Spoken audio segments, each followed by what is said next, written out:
A very good afternoon, friends. Myself Swati Sharma. Today we are going to do the 12th part of the story of Lord Krishna.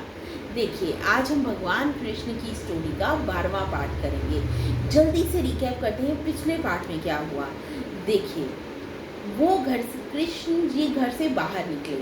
उन्होंने देखा चारों तरफ बहुत सजाया जा रहा था, बहुत अच्छे से हर चीज़ को डेकोरेट किया जा रहा था। तो उन्होंने सोचा ये कौन सी सेलिब्रेशंस की तैयारियां हो रही हैं। ये सोचकर वो अपने पिताजी के पास गए। उन्होंने उनसे पूछा ये तैयारियां क्यों हो रही हैं, किस लिए हो रही हैं। तो उन्होंने बताया, यानी कि नंद ने बताया कि ये तैयारियां इसलिए हो रही हैं क्योंकि हमें इंद्रदेव को वर्शिप करना है, उनकी पूजा करनी है, क्योंकि वो हमें पानी देते हैं, जल देते हैं। तो अब क्या हुआ, देखिए, कृष्ण जी ने सोचा गोवर्धन पर्वत जो है वो गायों के लिए चारा देता है, फ्रूट्स देता है, वेजिटेबल्स देता है, तो उनकी पूजा होनी चाहिए, इंद्रदेव की नहीं। तो अब देखिए, उन्होंने अब सबसे पहले अपने सखास से कहा। सखास क्या होता है? फ्रेंड्स। पहले उन्होंने अपने फ्रेंड से कहा कि चलो, तो हमें पूजा करनी है गोवर्धन की, इंद्रदेव की पूजा नहीं करनी। देखिए अब आगे।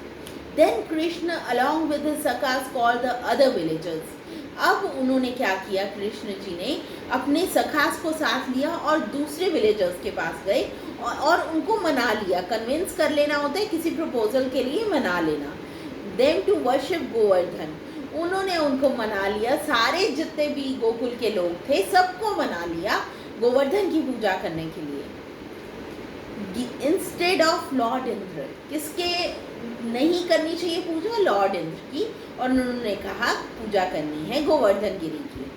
When the villagers started worshipping the mountain Govardhan with all their offerings, देखिए अब क्या हुआ, जो जितने भी गोकुल के लोग थे उन्होंने वर्शिप करना शुरू कर दिया गोवर्धन गिरी को, इंस्टेड ऑफ इंद्रा। इंद्र को वो इंद्रदेव को ऑफरिंग्स नहीं देते थे, वो किनको देते थे? गोवर्धन को।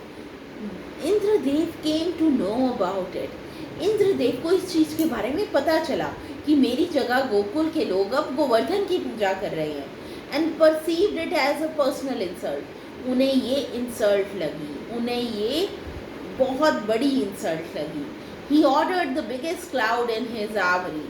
उन्होंने क्या किया, उन्होंने ऑर्डर कर दिया उनकी आर्मरी, मतलब उनके जो आर्मर में जितने भी क्लाउड्स थे उनमें से सबसे बड़े क्लाउड को कहा कि जिस क्लाउड का नाम था संवर्तक, उन्हें कहा कि तुम जाओ और pour rain over Vrindavan profusely and continuously. Vrindavan पे बारिश करो, प्रोफ्यूजली मतलब बहुत ज़्यादा, कंटिन्यूसली मतलब लगातार। Very soon the entire village got flooded with water. अब क्या हुआ, बड़ी जल्दी जो विलेज थी वो फ्लडेड हो गई, पानी से भर गई, बाढ़ आ गई। Shri Krishna told all of them to not worry. लेकिन श्री कृष्ण जी ने कहा तुम्हें चिंता करने की कोई ज़रूरत नहीं है। He then lifted up the Govardhan. उन्होंने क्या किया, कृष्ण जी ने गोवर्धन माउंटेन अपनी सबसे छोटी उंगली पे उठा लिया, लेफ्ट हैंड की, and the whole village along with all the cattle took shelter under it. और देखिए, सारे जितने भी वृंदावन गोकुल के लोग थे वो सारे उस पेड़ के नीचे पूरे आ गए। सारे जानवर, सारे लोग, जितने भी विलेजर्स थे, जितनी भी कैटल थी, सब पूरी आ गई। Finally, after 7 long days and nights, Lord Indra realized his mistake. देखिए, अब 7 दिन जब बीत गए तब इंद्रदेव को अपनी गलती का एहसास हुआ।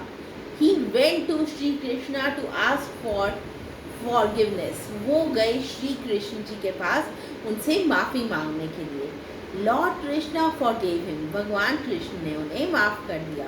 All the villagers and his sakhas felt totally awed when they found out that Krishna was the supreme Lord.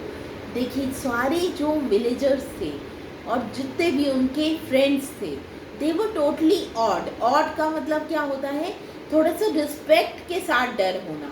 When they found out that Krishna was the supreme Lord, जब उन्हें पता चला कि कृष्ण जी तो भगवान हैं, तो वो एकदम से हैरान रह गए। So friends, that was all about it. We'll continue the story in the next part. Thank you.